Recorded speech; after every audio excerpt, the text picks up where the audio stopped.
Hello and welcome to another episode of the Zee and Zed show. My name is Zee. And I am Zed.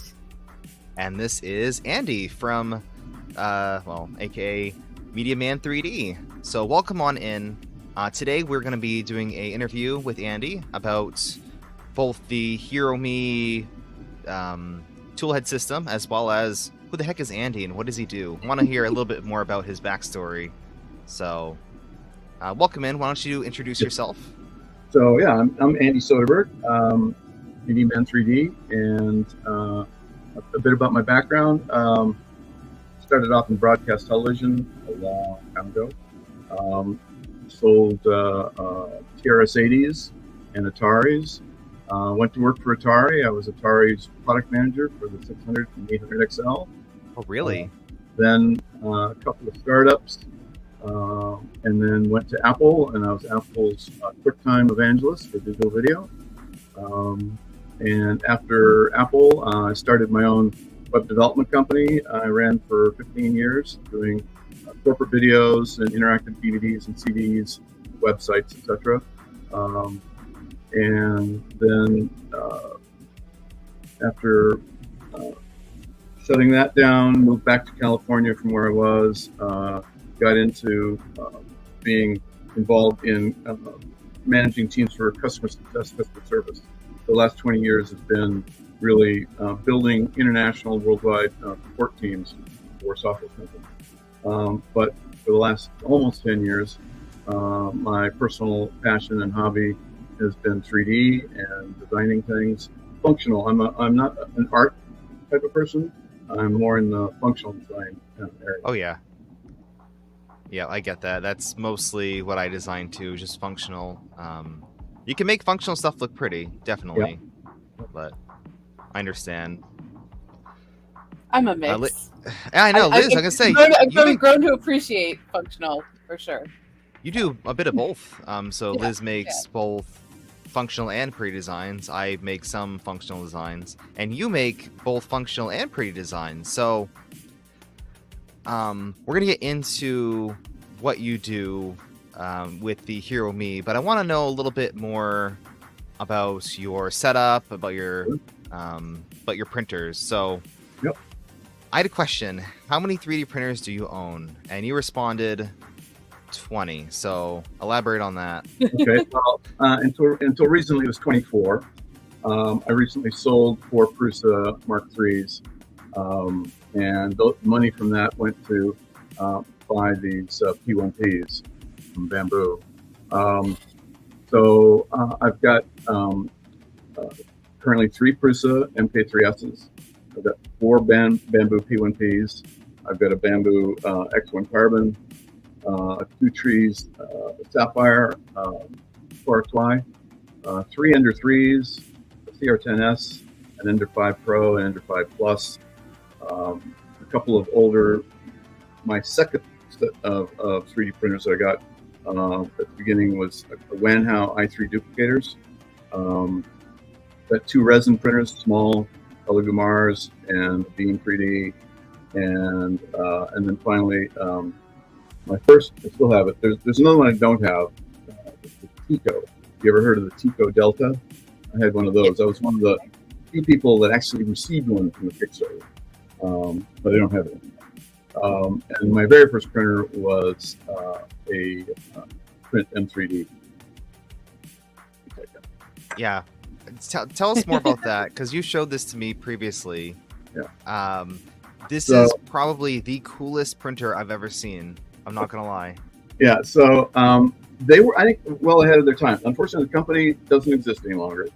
And they did go on. They were the very first very successful Kickstarter 3D printer hardware. I think they raised like $3 million, and they delivered. And some unique things about this is it's direct drive.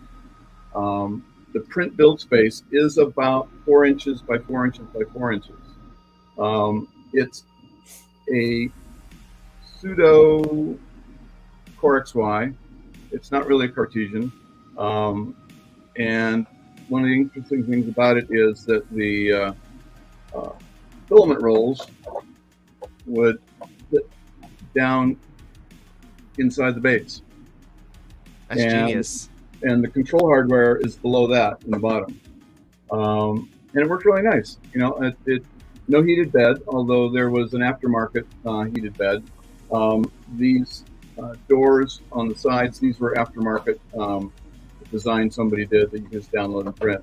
So yeah, that's Print M3D, and it's what got me going. And it's, you know, it's a nice prop. I don't use it anymore. I imagine I could set it up and get it working again, but it's been a long time since it's been up and running. But yeah, it was ahead of its time. It's, like I say, direct drive. So yeah, that got me going. That's definitely a unique printer, and it's so unique that I kind of want to replicate that. You know, make a newer version. Of course. I mean, why not? I build a lot of the Rook printers, so these mostly 3D printed printers. And I think that design can be, I mean, replicated, right? It's pretty simple. So yeah, it's got 2 motors in the base that controls X and Y, and there's one that controls Z, and it uses a very tiny belt. I mean, we're probably talking 4mm belt, and threaded rods in 4 corners. So yeah, it seems very interesting.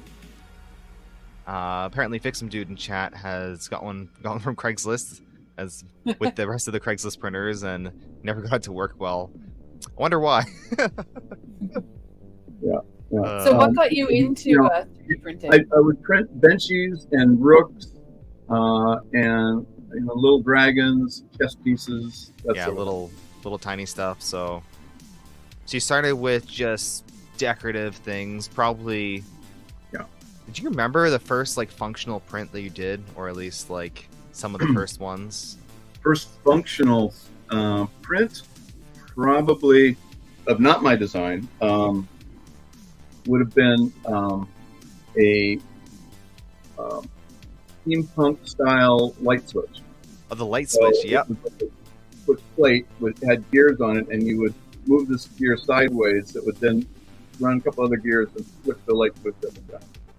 I still never printed one of those, but them. I see those pop up once in a while. It's a lot of fun. Yeah, that was probably my first functional one. My first functional design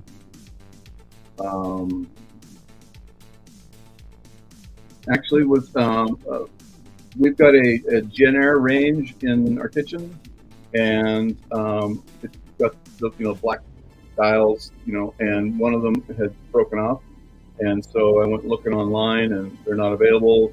So I looked at there were some other knobs, dials, controls like that online, but I needed to make it match what we had, and so I made a remix and did a control for our Gen Air range. And so now we took them all off, and we've got bright orange ones, Prusa orange. Nice. That's fun. Yeah, customizing, fixing, upgrading. Yeah, I see. I went on your printables, and I was looking around, and I saw that you have obviously all the Hero Me things, but you also have things related to soap making and beekeeping. So tell us a little bit about that. Yeah. So my wife and I got into beekeeping about 6 years ago. It started off, my wife does above ground gardening, and she uses half whiskey barrels. And the previous year, she decided to skip a year, so we had all the whiskey barrels, about 20 of them, stacked up underneath a tree. And so the spring, when we were going to go and start planting again, we were taking the whiskey barrels down and spraying them to get out the cobwebs and that sort of thing. And the very last whiskey barrel in the bottom in the center, I went to lift it up. My wife was about 10 feet over, and she said, "Stop." I said, "What's wrong?" She said, "Don't move." Look, there was a colony that had started to build a hive with 4 things of comb. And we're going, okay. Well, we've got fruit trees on the property. We've got vegetables that we raise, grow, and so, well, rather than, we don't know how to deal with it, or finding a beekeeper to come out and take them, why don't we learn about beekeeping? And so that's what we did. We found a gal here in San Diego who's probably one of the best known folks in Southern California. She teaches. She's got a master's degree in beekeeping. She comes from a family of beekeepers. And so we took classes from her, bought all the suits and gear, and then arranged for her to come to our house and move the hive into a box. So it would be our first one. So the day before that was to happen, I went out to check on the bees, and the bees had absconded. They went off somewhere else. So we ended up arranging to buy 2 hives, nuke hives from her. Nukes are starter hives. And so we started with 2 hives, and we've had as many as 14. We currently have 6 hives. They take a lot, they take a lot of tending to. So 14 was I think a bit too much for us. But we get a lot of honey, and we use it ourselves. We haven't gotten enough where we could go and say, sell it at farmers markets, that sort of thing. But sure, that's a thought. My wife is she's a surgical RN, but also a homeopathic healthcare practitioner and a nutritionist. And she's got many friends who are extremely sensitive to perfumes and things.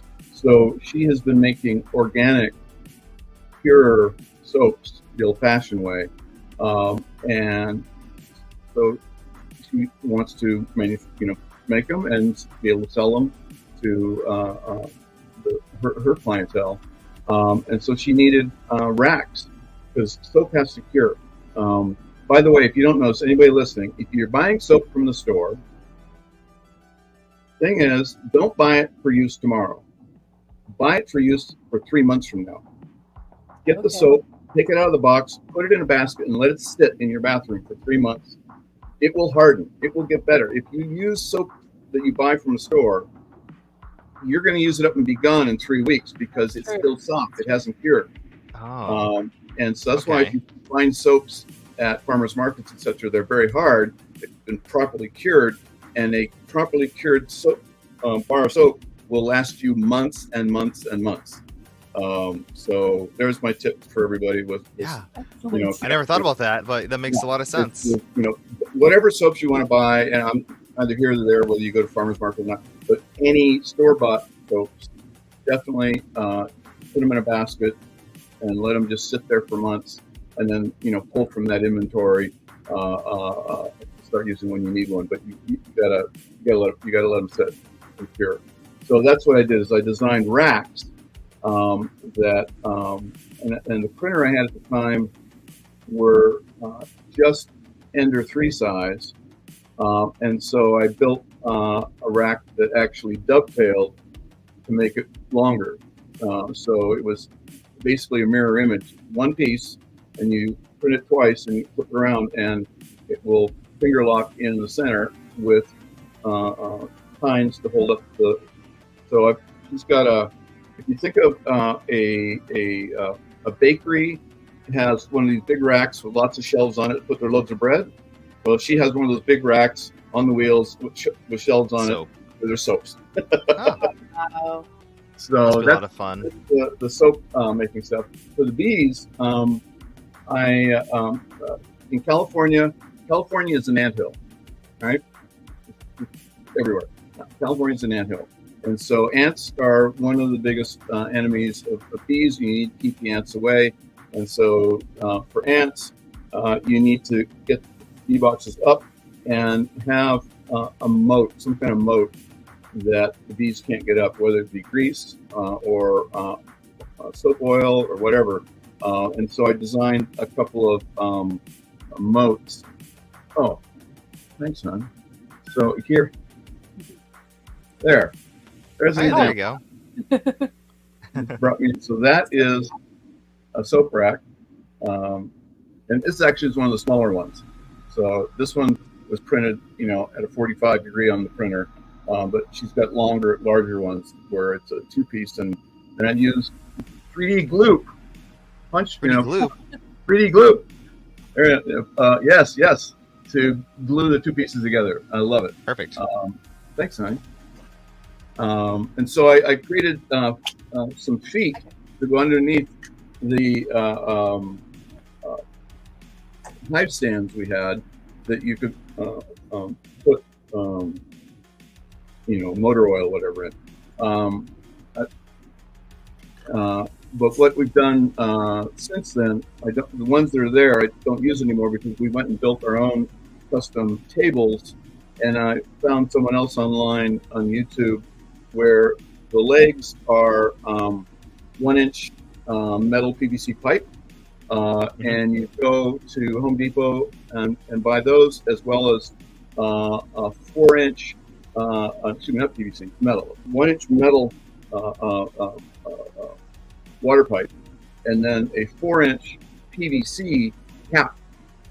And you drill a hole and you put that down upside down, and then underneath, inside that cap, you put axle grease, and no more ant problem. Wow. Okay. Wow. Fun. So solving problems. You're a maker and an innovator. Yep. Yeah. So how did you get started with Hero Me? And I guess let's hear about that. Hero Me. So I gotta set the record straight for a lot of people. I am not the original designer of the Hero Me. Okay. That credit goes to Marcelino Mosquea. I don't know really how to pronounce his name. He's from the Dominican Republic. And in 2018, he did an early design pre-Hero Me. And I downloaded it, used it, liked it, gave him feedback. He revised it. And then that fall, he basically went off the map, disappeared. Well, I connected with him later, found out that his wife had a baby and he needed to focus on family, which is the right thing. Understandable. And so his last version, which is still on Thingiverse, was I think September of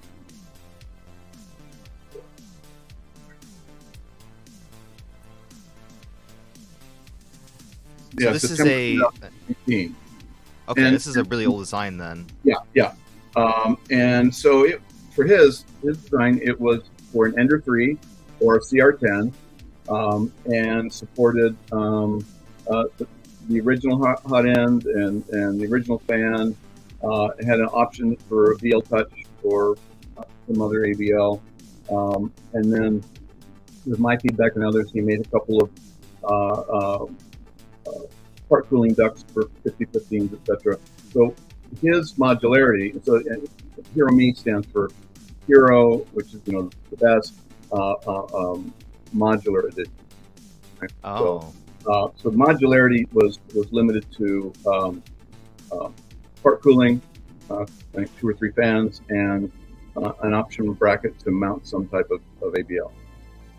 And so that winter, I started making my derivatives and making them for other printers, and it just kind of snowballed. People asking for more and more because it was working. Always. And the work that I did with a couple of other designers who were helping me, we did the computational fluid dynamics to really get the proper airflow. So here's a mounted version, and you've probably seen many systems out there with dual part cooling. All right, and most of them simply have ducts that point straight at the nozzle. Well, the problem is that creates turbulence, and you don't get effective cooling. So what we've done is the airflow is like this. So it makes a Y shape that better blends. So we have a very laminar airflow, and then also instead of blowing straight at the nozzle or just below it, it's angled down in a Y shape this way. So it's in 2 dimensions. It's got this Y shape that allows the airflow to meet below and go out towards the back. And so that's been the core of making the really great cooling that HeroMe offers. And then the things that have expanded, in the last 5 years is, more printers support, more hot end support, more extruders support. We're on generation 7 now. And at this point, there's 115 different 3D printer models I support, 47 different hot ends I support, 37 different extruders, 20 different ABL sensors, probably 15 different ADXL 345s for Clipper, 35 different, it's really 4 or 5 fans, but the single, dual, and setup arrangement, there's about 35 different part cooling duct combinations. Yeah. And then there are other options for like endoscopes or LED strips. Probably, for anyone that really wants to see HeroMe's really great in practice, on Facebook, there's a group called I Love to 3D Print. And it was put together by a gentleman named Robert. I can never pronounce his last name correctly. There's now about over 5,000 members. But if you join I Love to 3D Print, he is there posting probably 2 or 3 times a day. He's got a print farm in Texas. It's all basically all Ender 5 Pros and Ender 5 Pluses, and every single one of them has a HeroMe on it, dual part cooling, direct drive setup, and it's for his print farm, and he's 100% HeroMe. So he's been, a really great supporter. But yeah, it's just really grown and grown and grown, and it's in the billions of possible combinations. But absurd amount. You know what hot end you have. It. So it's really taking the modularity to the full extreme for printhead assembly. And I kind of liken it to for those of us who worked on 70s automobiles. I like my Impala, and I wanted Edelbrock headers and a Holley carburetor and a Hurst shifter, but other friends like different brands, right? So that's really the thing here is whatever your preference is, whatever hot end you like, whatever extruder you like, whatever fans you want, whatever ABL solution you want, and other things, I probably have a combination for you. Wow. So this is something I found really interesting, because we have some friends that work in different types of software when they're making models and everything, and also you've been in tech for a long time, or interested in tech. What do you use for your modeling? What software do you use? Oh, and why? For the last 5 years, ready for it? Hold on to your seats. Tinkercad. Yep. Now, up through Generation 6, it was all Tinkercad. In Generation 7, about 25 of the core pieces are now remodeled in Fusion 360. So I'm learning that. We're moving that direction. But it's still, people going, how'd you get Tinkercad to do all of that? And I'm going, well, just you get to learn it, and there are ways you can work around to make things the way you want, shape the way you want, very carefully. And some people have said, "Oh, you're a Tinkercad guru." I said, "No. You want to go look for on Tinkercad the World War I Sopwith Camel. There's a guy who's done this Sopwith Camel that is down to every bolt, every dial, every mark on the dial, every component of the engine, all the guy wires. The whole airplane is completely modeled in Tinkercad. Wow. He's the guru." It's crazy. No, it's incredible what you can do, even when you're editing a model that already exists, but you can pull into Tinkercad and do with it. So I'm still just in Tinkercad. I'm quite happy. So yeah. So yeah, the key thing about what was the big change for Gen 7 was basically borrowing from Lego, and so in Gen 6, if you had a direct drive setup, I had to build a whole unit for that extruder with your chosen hot end, with the base, and modeled it all as one piece. And so I was doing bespoke setups for every single combination, and I don't have much hair left. With Gen 7, it's all modular. So if you want to change extruders, it's one part. If you want to change a hot end, it's one part. And I don't have loose pieces in front of me, but they basically have they have Lego pins where they just nestle on top of each other, and then the whole stack gets screwed down with a couple M3 nuts. And also Gen 7, it's all now fully threaded inserts.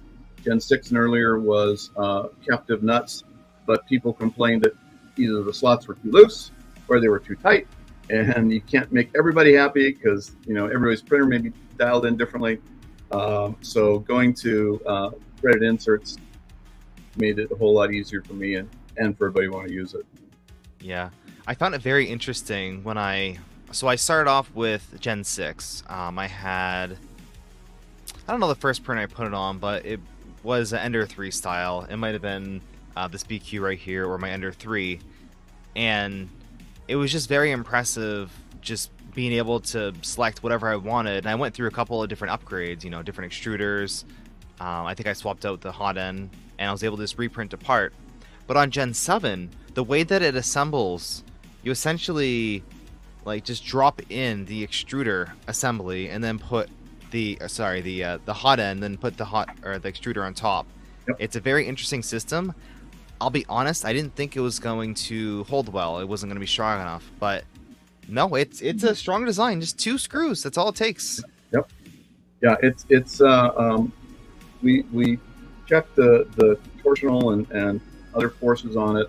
It's a pretty strong design. Made the module thick enough, and yeah, when you squeeze down with the 2 screws into the body of the base with the threaded inserts, it's not going anywhere. A few things that I have been doing is the hot ends that use the Creality 2 screws horizontally.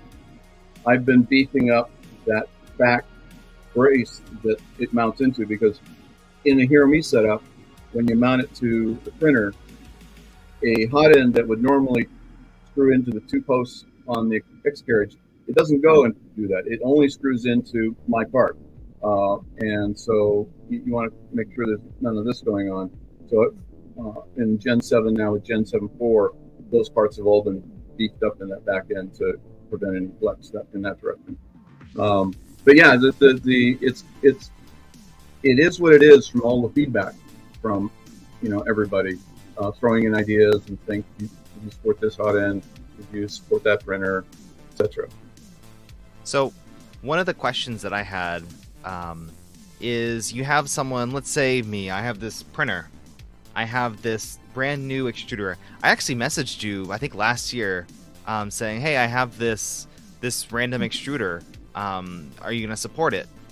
So what happens when you have a random part that isn't currently compatible? How do you make it compatible?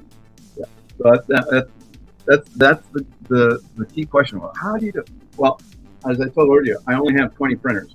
I don't have all these. I don't have 115 printers. Only 20. Yeah. the way it's done is that if I'm very lucky, the manufacturer has posted a step file of the extruder or the hot end, and typically those folks do. When you get to a printer model, not very many manufacturers of the printers will post a step file of the X carriage, because X carriage is different, the mounting points are different, and so for Hero Me to mount to it, I create what's called a gantry adapter, an adapter plate that mounts to the back of the base you've been showing, and then connects up to the specific X carriage you're using. And so I need to have a model, and for those machines that I don't own, it's one of 2 things. We either find a step file or an STL. I have created some gantry adapters for printer models from models that end users and makers have made their own models of, but I typically have to remodel them myself because they're not being accurate enough. So Sure. in the case of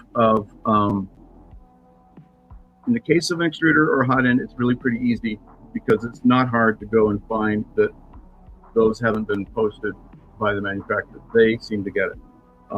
In the case of a 3D printer, I have an Imgur page, imgur.com, with examples where if there is no step file or STL of the X carriage for the particular printer you have, I ask the maker, the person requesting support, to say, okay, you need to take the whole print head off, take a photograph of the X carriage, get your calipers out, and take about 24 measurements. I need the layout. I need to know center to center where every single mount point is, including the mount points of the X carriage to the V wheels or whatever it might be, or the linear rail. And I need all the dimensions and center to center of the ports, but also center to two sides. And with all those, then what I will do is model the X carriage that doesn't exist, right? And then model my gantry adapter to that, send the gantry adapter to the person who made the request. They go print it out, put it on their printer, and about 20% of the time, the 25% of the time, someone will write back saying, oh, I need it moved a quarter, 2 millimeters this way or a little bit that way. And so I do a refinement, send it back to them. So every single one of the parts that are in the library, now 650 plus STLs, are all maker validated, all right? Those people who own that printer, and once they validated for me that it mounts and works, then I include it in my library.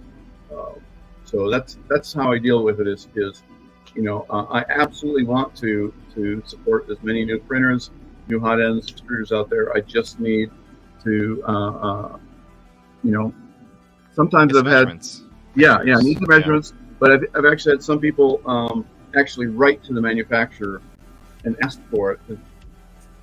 I'm not yet known by the manufacturer, but if they've got good customer service and someone who owns one of their printers, hey, I'd like to have this, and here's why. Sometimes they do, and they provide that STL or point to a GitHub, whatever, and then we're in business. It's really easy once they have that.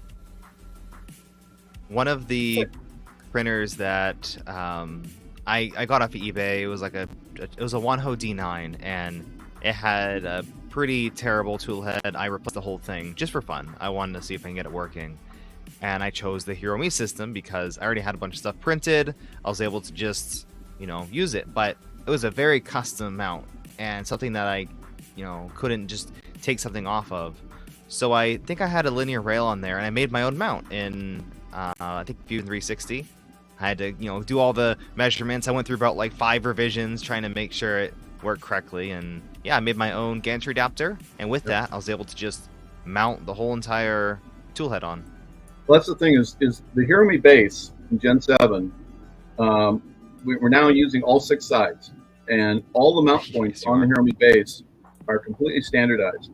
And there are now 600 plus remixes and add-ons that makers have made and posted to various online places. So if you've got a printer and you can do your own design stuff, there's lots of gantry adapters that have been made for printers that I've never seen or talked to anyone about that can mount it. Yep. Yeah, pretty neat. Yep. So and the thing is, having a modular system is great, but if you don't get great part cooling out of it, then what's the point, right? And that's the thing is we've really done the homework. That's also the hot end. No matter which hot end you choose, this happens to be the Creality Spider.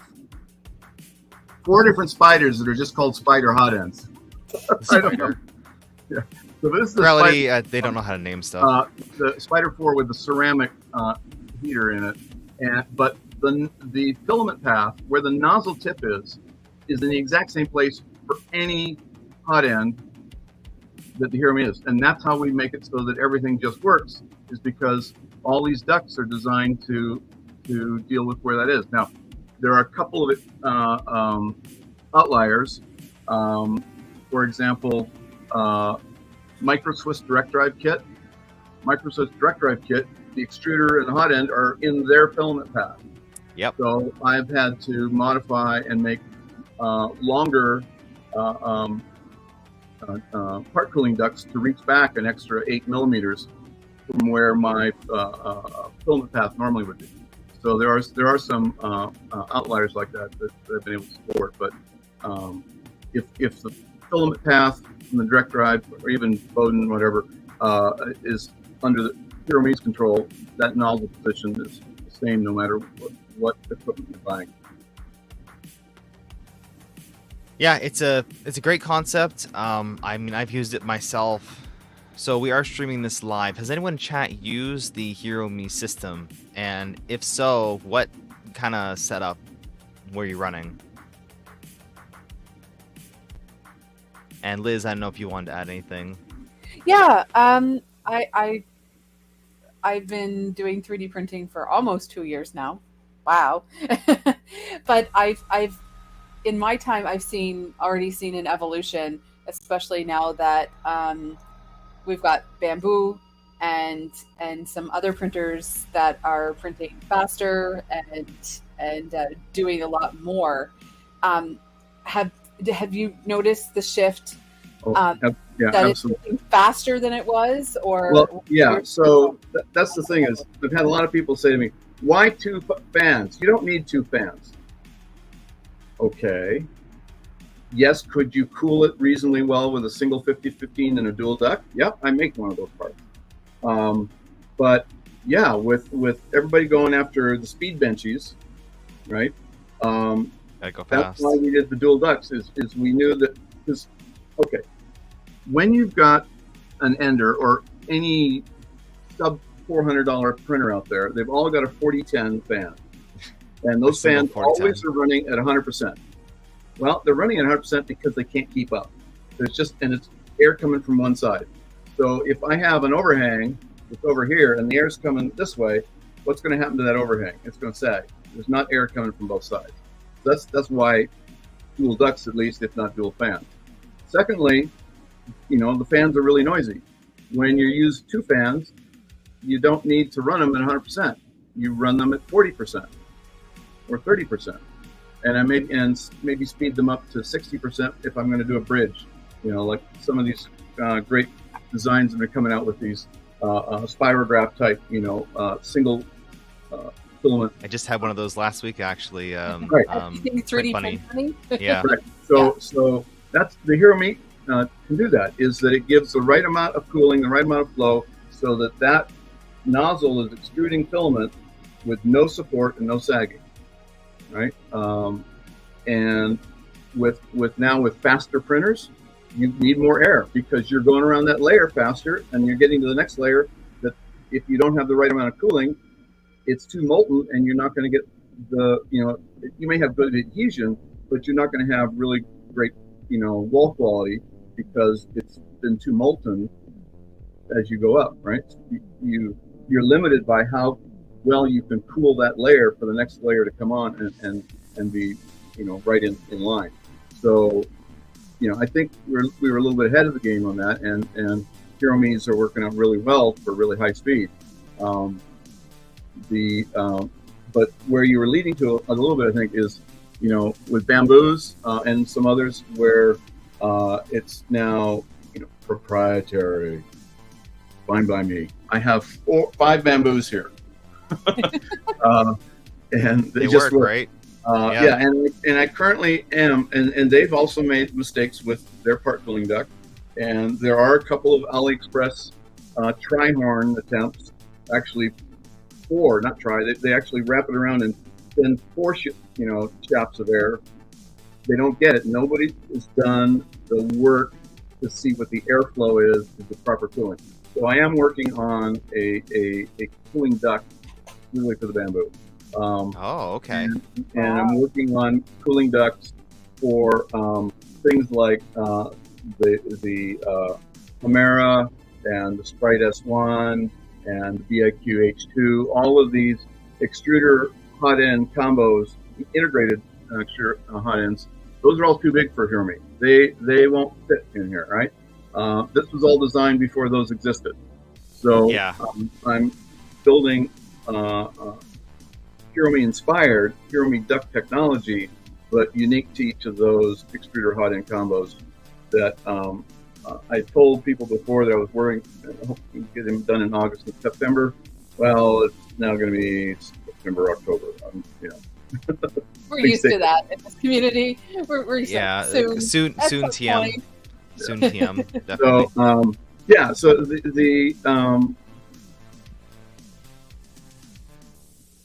it's I think that the trend towards the integration is a cost reduction move. They're saying, well, it gets you a really short filament path. Well, yeah, the filament path from the bottom of the extruder to the middle of the hot end here is about 30 millimeters. Doesn't get much closer than that. Yes, it does. Yeah, Himera will get closer, but not by much. And I can tell you that the difference between the Himera path height and the Hirome path height has no impact on the quality of printing TPU and anything else. The retraction it is now so close, it's a non-issue.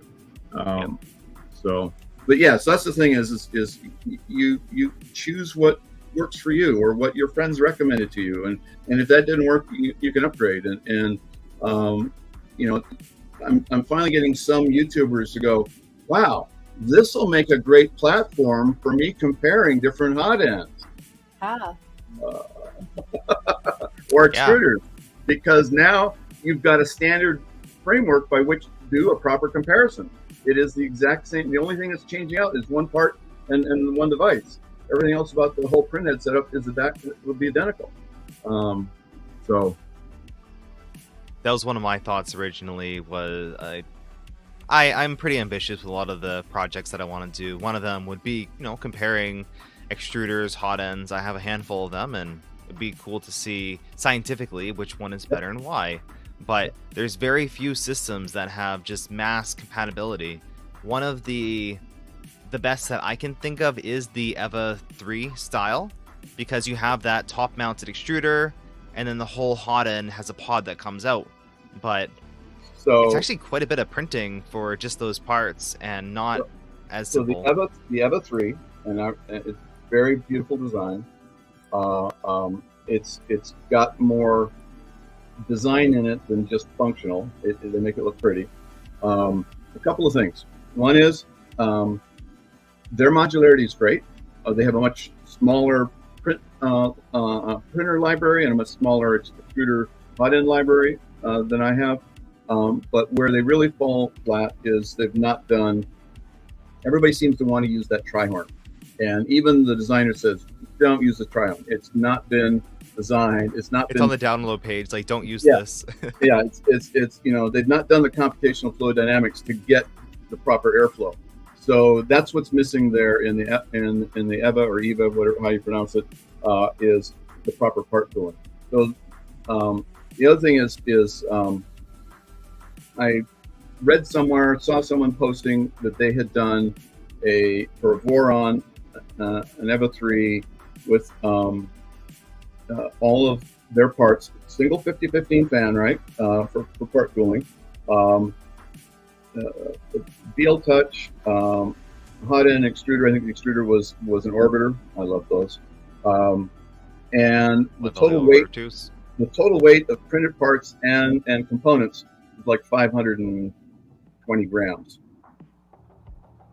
Dual fan, dual 50-15s for Hirome, for the same set of components, 320 grams.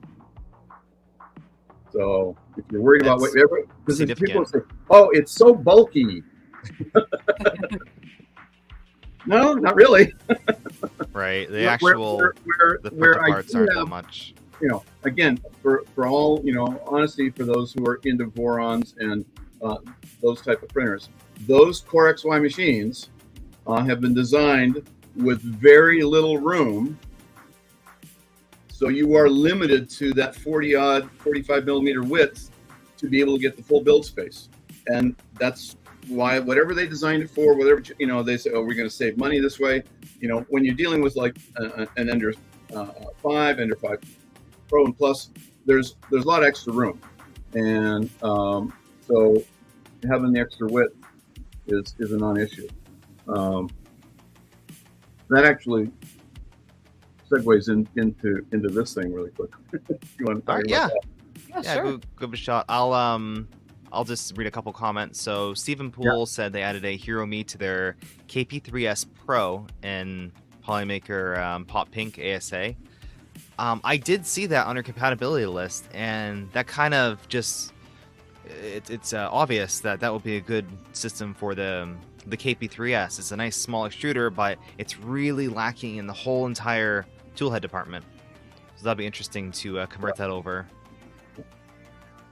So this is a Prusa MK3S Plus, and for those who own them, if you look closely, you probably can tell that it's not quite right.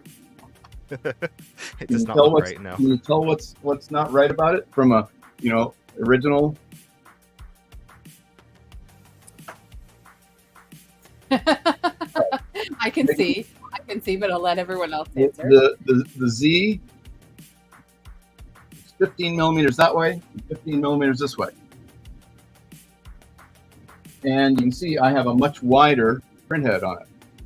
And if you're a Prusa user, you also know that Prusa's got these calibration tests that if that hot end nozzle and the Pinda probe are not where it thinks it will be, those tests will fail. Oh, yeah. How many times have I done those tests? Yeah. So what I've done here is, this is actually a mutant, Wham Bam mutant. So I call this the Prusa mutant. And so if you want to have interchangeable tool heads, this is the way to go. Now, for Print Farm, until there was the Revo 6 with easy exchangeable hot ends, having to deal with replacing a hot end, or if you really more realistically have any type of failure or clog or something, a Prusa extruder is a really 2 or 3 hour bench thing to deal with, right? And if you're in a Print Farm, that printer's out of function for probably a couple of days because you're not going to get to it right away. And so with the Prusa Mutant, and if you've got another printhead set up, 15 seconds, you're back up and running. Because all you do is swap out the printhead and you're up and running again. So how does this work? It works because I've reverse engineered Prusa's geometry such that the nozzle and the Pinda end up exactly where Prusa software thinks it should be, and it passes all tests. So the way that's done is the mount points for the Z is 15 millimeters to that way and 15 millimeters this way. And then for the Y, I've got a spacer here, and in the back, which is harder to see, there's a spacer on the Y motor. So I don't have to change any belts. I don't have to, but the only hardware that you have to replace is the 2 rails. You buy new ones that are 50 millimeters longer than what comes with. That's the only thing that has to be replaced. Unless you trim them, most all stock Prusa X belts are long enough with that extra. Okay. And so this is my modified version of a Prusa extruder that mounts to a Wham Bam Mutant mount plate. Yeah, that's pretty neat because you can just have a couple of dedicated, hot ends. Maybe you have a really high flow fat nozzle hot end that you use for big parts. Even with Revo, there's other stuff that you might want to change besides the hot end assembly. So it's also got the aftermarket Delta P, of which this is my remix. I didn't design this. Somebody on Printables did a great original design, and mine is a remix of that. And so that's made a huge improvement because Prusa's stock part cooling also is not well designed. Let's just point the fan right at the right at the tool head. So this is a Prusa Mutant. This is available on printables, on Thingiverse, and I've got a brief video on YouTube that walks you through it. But it's pretty straightforward. It's like 12 parts that you reprint. The top and bottom of the Z. So that's 4, 1, 2, 3, 4, 5 parts for the Y, and they just mount the same way that they would, but they add in the spacing so that with this geometry change, there's no loss of build space, there's no loss of build height. It's all the way Prusa expects it. Wow. That's awesome. Yeah, that's something that I've been struggling with. Any time that you have to do anything, you have to take it. You can't there's no simple fix for anything to do with the hot end. You're just whole disassembly. So and I mean probably the biggest mod to the Prusa for this is a rewire job of the head for the Mutant, not for what I'm doing really, but to be able to put it as Mutant. It goes up and over. It doesn't go through the back. But what that does get you, and I don't have a version here. I don't know if these are upside down. But if you take the two X rods that were here and put them in the Z position, they end up to be 50 millimeters taller. Oh. Again, these are posted on Thingiverse. If you then take these two pieces and I mirror them so that this collet where it's on the thread is actually at the bottom, and with this going over the top, you can now increase your Z from 210 to 260. That's pretty useful. Wow. Pretty significant. Yeah. So and there are going to be a lot more Mark IIIs out in the wild because people like to get the newest, biggest, best thing. So this is the opportunity to play around. Sure. There's no reason anything about this wouldn't also apply to the Mark IV. So, right. Yeah. I mean, I would probably have to tweak some of the parts because maybe they've changed, but making a version of this for the Mark IV would be very straightforward because everything is logistically in the same way. So if there's been any geometry changes to that, it may be the parts might just mount and work, but it would be very easy to upgrade to make a set for the Mark IV. But yeah, pretty interesting. So the Prusas that I have all have mutants on them, and I have spare printhead assemblies that can then go on and replace should I have a clog or something else. I wish you were my neighbor. Want to use a different clog, huh? Yeah.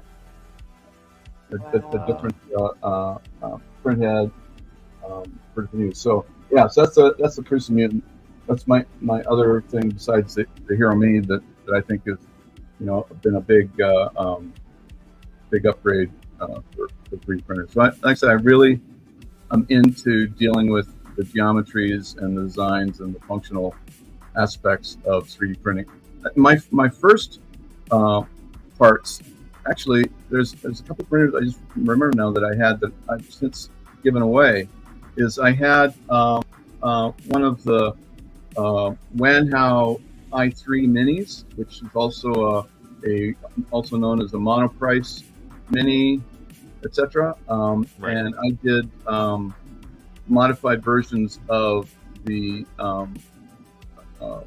Bowden extruder parts at the top to make it easy to feed and have a better control, and then also created corner brackets for the Wanhao i3s to keep glass plates in place. So you didn't have to use clips that took up build space. So it did this. Nice. So you've been modifying and printing for quite a while. That's awesome, and you got to see the full evolution of 3D printers all the way up to bamboo. That's crazy how much, that little printer you showed us versus a bamboo. They're the same thing, but they're so different. It's crazy. So, I mean, that's the thing is I lived through the homebrew computer clubs and building your own PCs back with Windows 1 and with DOS and CP/M. And it was all about, what a lot of people are doing now with customizing and building their own printers.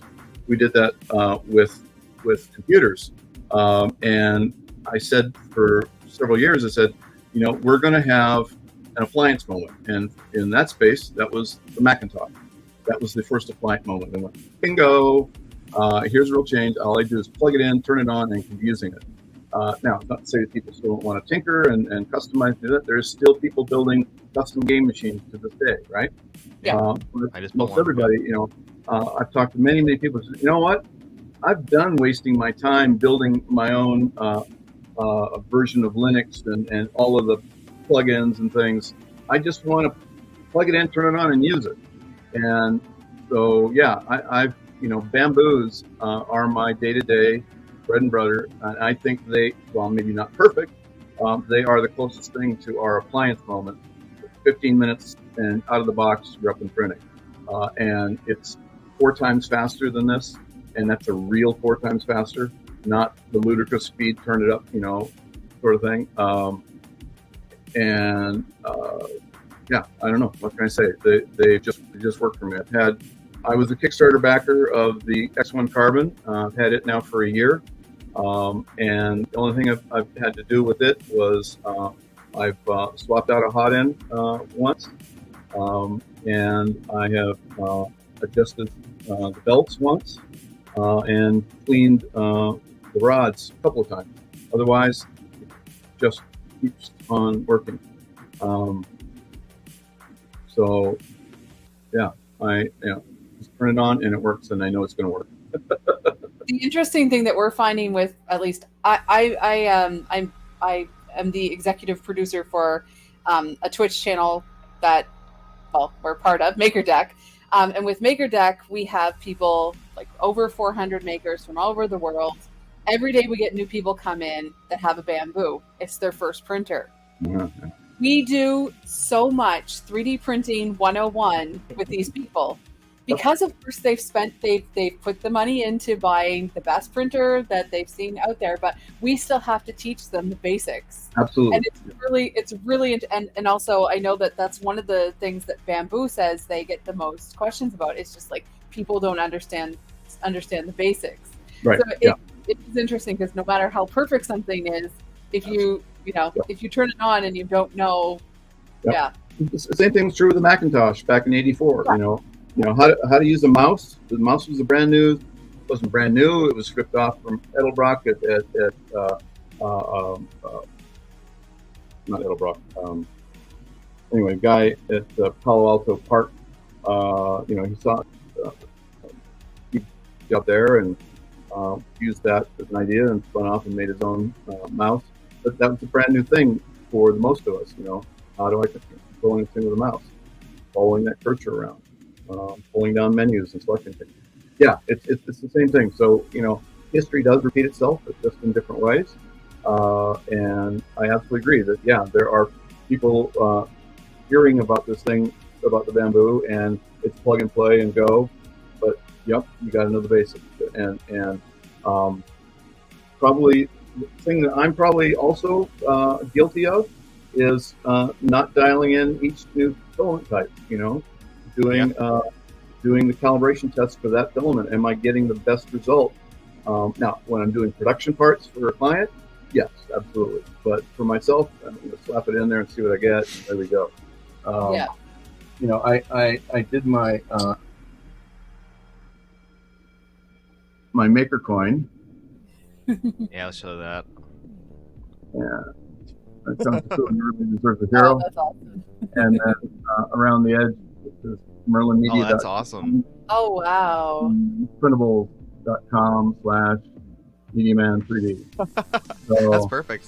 So that's a Bamboo Labs 4-color print.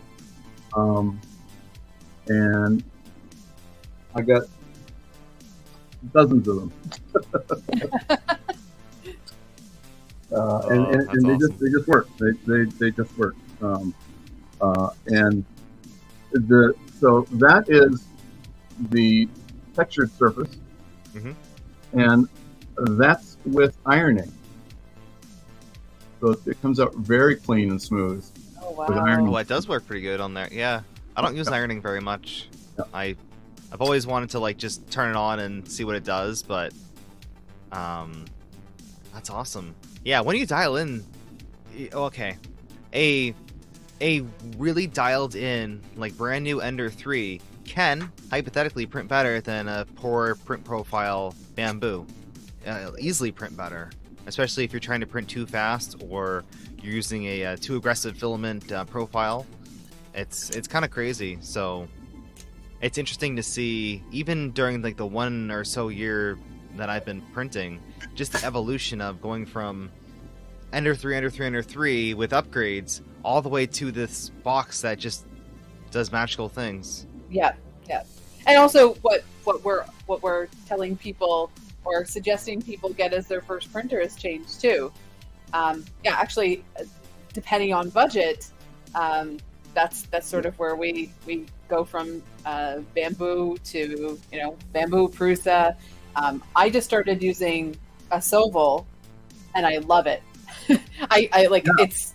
I would, and we actually have convinced a couple people that were thinking of doing the $99 Enders to get the Sovel, and it's the SVO6 Plus is, I've seen several reviews of it. I don't have one, but I've seen several reviews of it, and they're saying this is 90% of a Prusa for $300 or something, right? Not $900. Pretty much. And that's saying a lot, that they've really done their homework to dial that in and make it work out of the box. You only have the 4 or 8 screws to get it assembled, and away you go. That's a great starter machine. The $99 Enders, a couple of mine are $99 Enders that have upgraded, but there's the other funny thing is that they want a really inexpensive printer, and by the end of the first year, that $99 Ender with things like a Hiromi and other stuff and hot ends and extruders, it's a $800 Ender. That's what we keep telling Exactly. people. It's like, first you're going to change out for your build plate. You're going to do this. You're going to do that. You're going to want it. So at least, that's why we've been saying a lot of the time, start with a Sovel at least. And they even, the one that I have was a refurb, so it was $169. Cool. So it's perfect. But and the Hiromi supports the Sovel. excellent. Yeah, I had a question in chat about that. So what is the support for the SVO6? Because that has its own little kind of tool head. So the Hiromi gantry adapter is that front plate. So if you were to disassemble the Sovel, there's a plate, and behind the plate is the PCB breakout board, right? Yeah. Okay. So I basically mimic that board that now has Hiromi mount points on it, and it still holds the PCB. So everything stays the same. And now you've got mount points to put the Hiromi directly onto my version of their plate. Okay, so then you put the... you probably have to get into extruder, I'm guessing, because it's kind of this enclosed... So yes, let me be clear about it. There are printers that I support 100% in that if it has an extruder, Bowden or otherwise, and hot end, I support it all. But things like the Sovel and a couple others, where they've, like an Ender 3 S1, it's got that Sprite, integrated extruder. If you intend to upgrade it and replace that, I fully support the printer, right? But you're going to replace the hot end and the extruder. A good in between is the example of Neptune 3 series. I actually support the full existing printhead assembly because I got Elegoo to get me the step file of that whole case, and I connected in the Hiromi cooling ducts. Okay. so that there are either 4010s, 5015s, 4020s that have my cooling, but it's mounted in the assembly of theirs, and you leave all the internals exactly the way it was. So that you can do that, or you can take their whole printhead assembly off and start from scratch with my gantry adapter. All right, interesting. And yeah, that's if you're picking up like a secondhand Soulful, there's going to be a lot of SV06s on the market secondhand. So yeah, it's a great option to have. Just being able to replace some stuff, get better cooling, or maybe add a much higher flow hot end on there. And well, you want to go to Clipper, right? You want to go to Clipper, and so you need to add an ADXL 345. It happens to be that in the case of the Neptunes, I modded and added mount points for ADXL on their frame. Right. There's always a struggle trying to figure out which screw hole to like jankily attach a ADXL to. Yeah. So that's awesome. A few more questions in chat. CPAP, do you plan on supporting? Actually, that? there already is CPAP support. It's in 7.4. Okay. And yeah, I don't know if there are multiple standards of the tubing for CPAPs, but a guy said, "Hey, I want to use CPAP, and here's what I've got." And so there are part cooling ducts for CPAP already there. That's crazy. I'd like to see that. I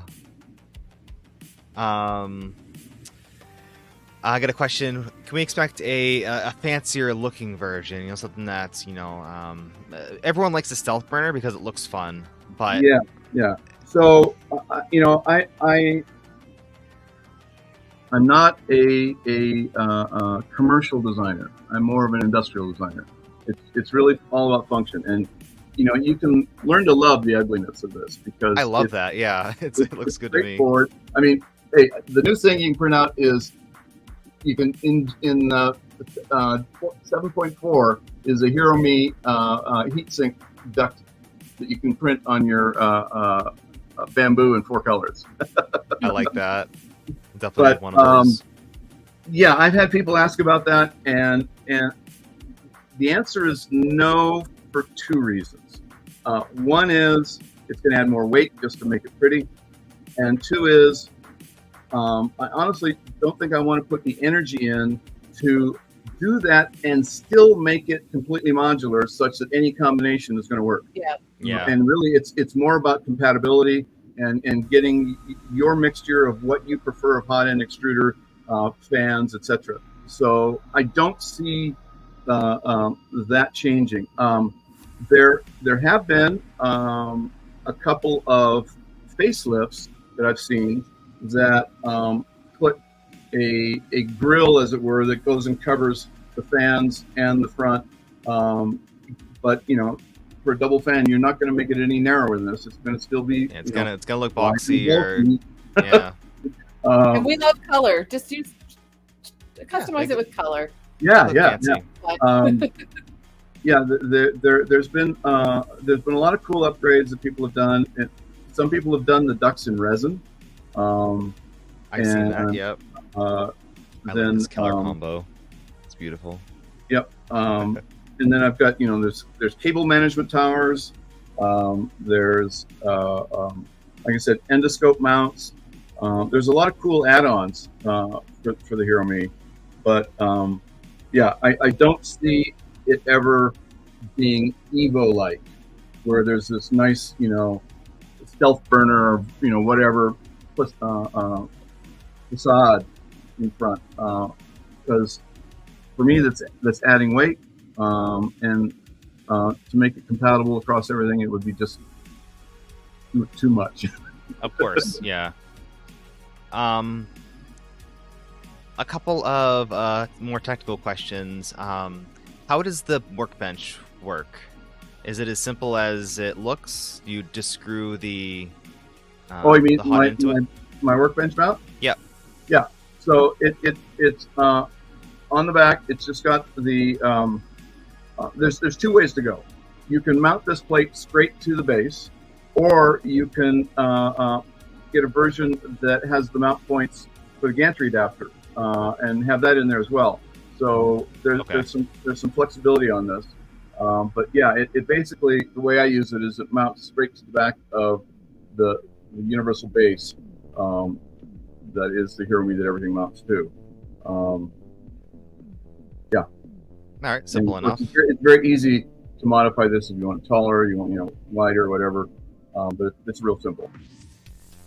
Yeah, because I've had some situations where I'm like, I have this giant mess of cables. I'm trying to like work on this thing, and everything's just dangling. So it's nice to have that to work on stuff, replace components. Yeah. So, some things we haven't talked about is all this stuff is on printables, on Thingiverse, on Things, on Cults 3D. You can download it. It's been downloaded nearly 1 million times. I think there are tens of thousands of users using it out there. And like I said, there's over 600 remixes of various components of the Hero Me. But if you want support, that's where I have my Patreon. So my documentation, my videos, my tech support is all via Patreon.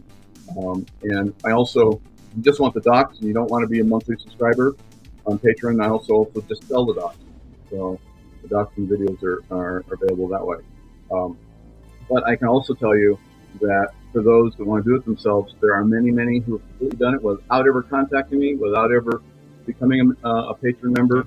Because the zip file is well organized in subfolders and subfolders by component type, like all the hot ends and all the brands, all very well organized, and the file names are very detailed. So if you know your printhead assembly well, you should be able to go and find the 7 or 8 parts, or 12 parts. The smallest setup that I've seen for Bowden is, I think, 4 parts, and the biggest setup with all the extras and LED, mounts and everything is like 12 STLs. Out of the 650 that are there. So it's all really quite well organized, that you can do it without having to, so yeah, I'd love you to support me. I definitely support them. Go through them at least a month on Patreon, and check out the documentation. Oh, geez, it's open source. I'm going, well, it's open source. It's actually Creative Commons, not open source. But my knowledge and my documentation is my copyright. So that's how you help me help you is, buy my docs or my video. If someone has a question when they're assembling this, because it is pretty intense, there's a lot of options, even within like the same, part, there's different options. What's the best way for someone to, I guess, hire you for support? Is that through Patreon? Yeah, the best way is Patreon, and there's different levels. For $5, you get the docs and just the docs. And I'm going to be having a monthly group video chat, of which $5 members can participate in that. That's fun. Then at $10, and this is also not just Patreon. You can do it on printables. You can do it on Things. I've got all of these on those 3 platforms. At $10, you also get access to my Discord server, and you get access to my videos, and you get access to all the posts.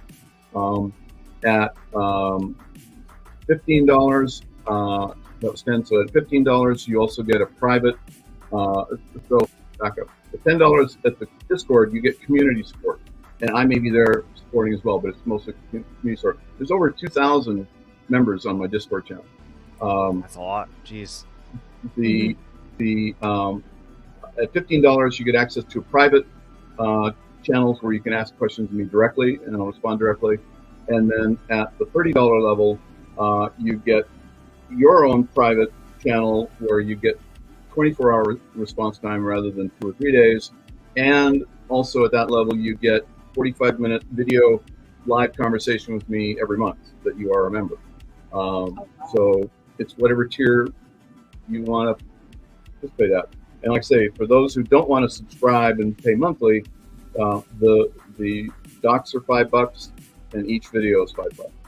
There's an orientation video on getting you familiar with all of the hundreds of different parts, and then there's an assembly video that takes you through how to assemble it. It uses an Ender 3 as an example. It really doesn't matter your printer versus the printer I use in there. All of the various component types, assembly is the same assembly process. So. Yeah, well, that's a small price to pay because I don't even want to guess how many hours has gone into making all these parts, having to go back and forth with users trying to get dimensions and make custom things, and all of it in Tinkercad. Oh my god. So it has been many thousands of hours over the past 5 years. Yes, that's a lot of time. It's paying off now. I've been with Patreon 18 months. The Thangs thing started 2 months ago, and the Printables membership started last month. And it's been really cool that people have taken to it and are willing to be a member. And I've been very thankful for those who've been members now for over a year. And a Hero Me project is probably something it won't take you a month, but you might do it over a month, over a couple of weekends or whatever, right? But there are folks out there that have decided to stay with me, and they upgrade and do things, and so it's really cool that I've got lots and lots of members who have chosen to be with me for 6, 8, 10, 12 months or more. Oh, that's fantastic.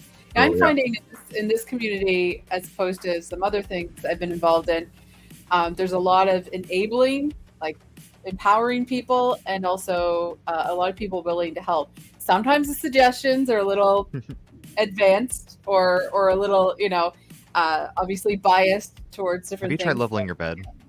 Yes. Is your filament wet? Yeah.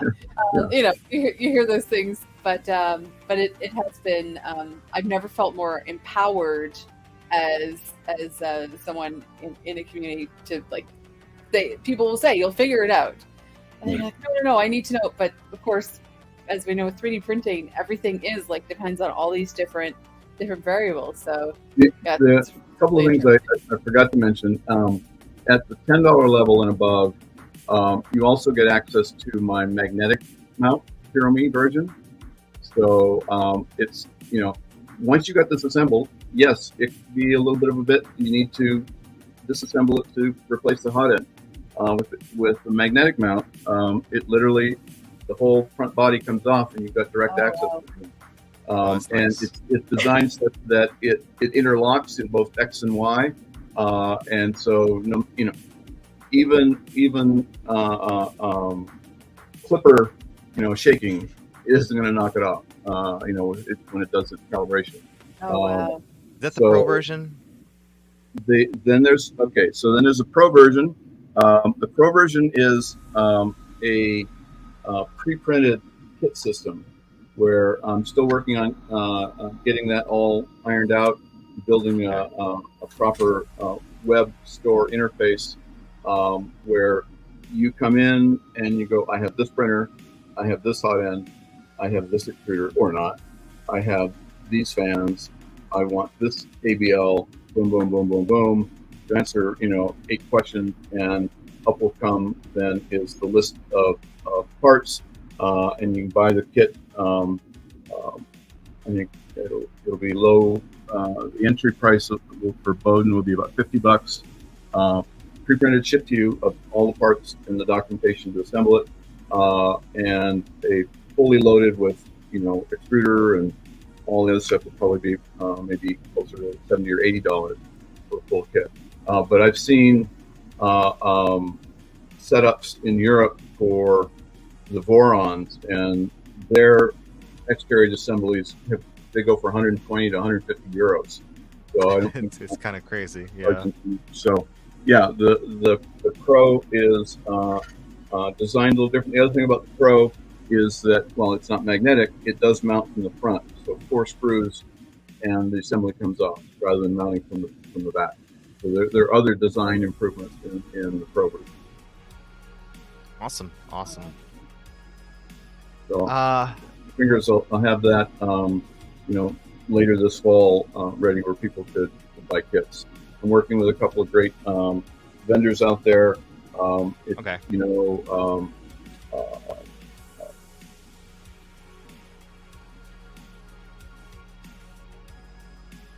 Drawing a blank. 3D Fuse. Okay. 3D Fuse Yep. is one I'm working with, who will be printing up kits as well as myself. So.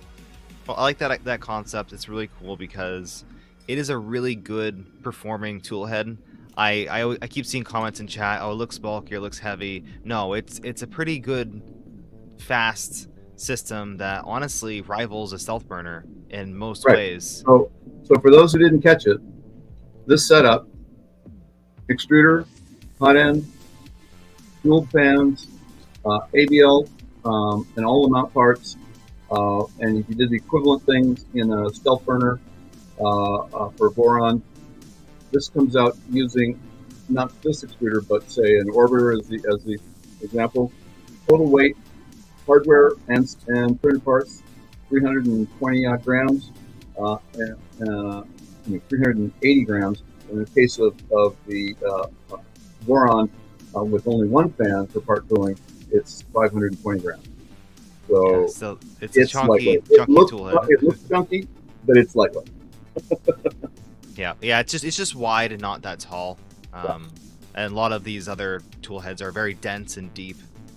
So, again, it's a pretty interesting, design, and it's cool to hear the whole story of it and hear a little bit about you.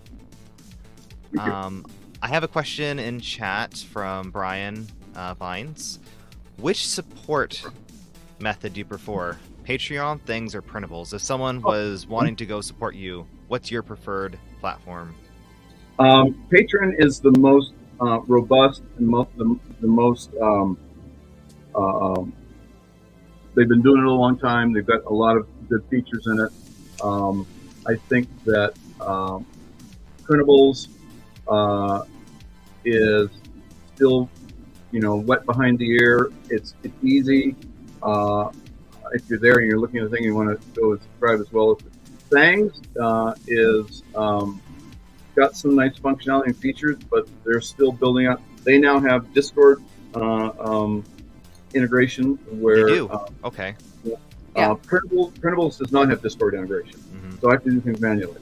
Patreon has had Discord integration for a long time, and so I would say Patreon number 1, Thanks number 2, and Printables number 3, only because of the amount of work they've done to build up the infrastructure and things. Thanks is still kind of an odd duck because of the way they're all about the 3D model, and it's hard for a creator. I want to be able to show a picture of what it is they're getting next to that 3D model, and they're working on that. So they've been very, very big ears listening to feedback from the creators. That's what I found with Thanks. And they've been very gracious in having me and others on the homepage. 1 out of 18, you're going to get a chance to see my banner up there on their homepage. So give them kudos for all of that. And they Patreon, the downside there, unless you're lucky enough to get invited into their ambassador program, and I got invited like 4 months ago, where you are directly working with a couple of employees there in their creator support team. You're getting a lot of integration, but otherwise, tech support wise, Patreon is it's just a support center, and Thangs has been really great because I've actually been able to work with the co-founders and deal directly with the head of marketing, and they're very hands-on and wanting to be there with you. And Cruises, Printables, I've gotten various emails. I got invited to their beta, so I was there on day 1 of launching on their store. But again, it's hard to connect to folks. So I give Thangs the thumbs up for having the biggest ears and being most in touch with creators, and wanting to make sure that they're doing stuff that works for us. They're very good with users too. Yeah, I've Yes. been having some conversations, so that's been a really positive aspect of it. They care about community, which is. But yeah, still Patreon is the leader in that it's the most refined for a creator perspective of doing things, getting the word out there, communicating with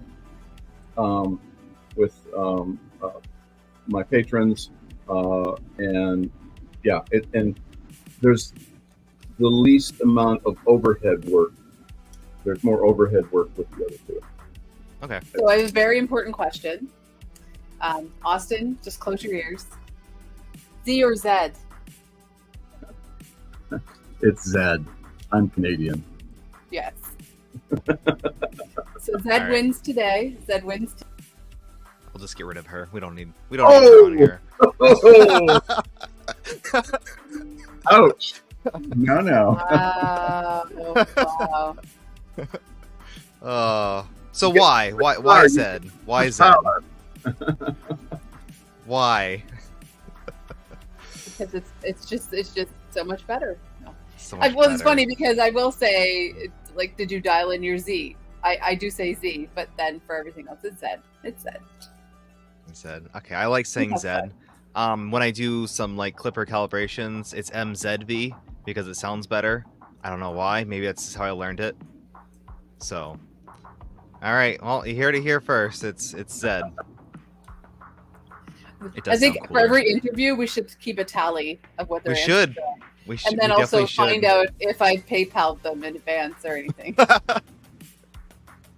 Just bribe them with my charms. That's funny. All right. So couple. Thank you. yeah. Yeah, thank you for joining us. Oh, And, sure. Great. This has been great. Stick around. So anyone that's watching on YouTube, you're gonna miss the whole after show. You got to tune in to either my channel or Austin's channel. All the links will be in the description below. All the links for Andy and how to get more information about this, Hero Me and everything else. That'll all be in the description. So don't forget to also like the video and leave a comment. Couple last questions. Where can we find more information about you and what you do, and Okay. how can we support you? So my email address is MediaMan3D@gmail.com. My website is merlinmedia.com, MERLINMEDIA.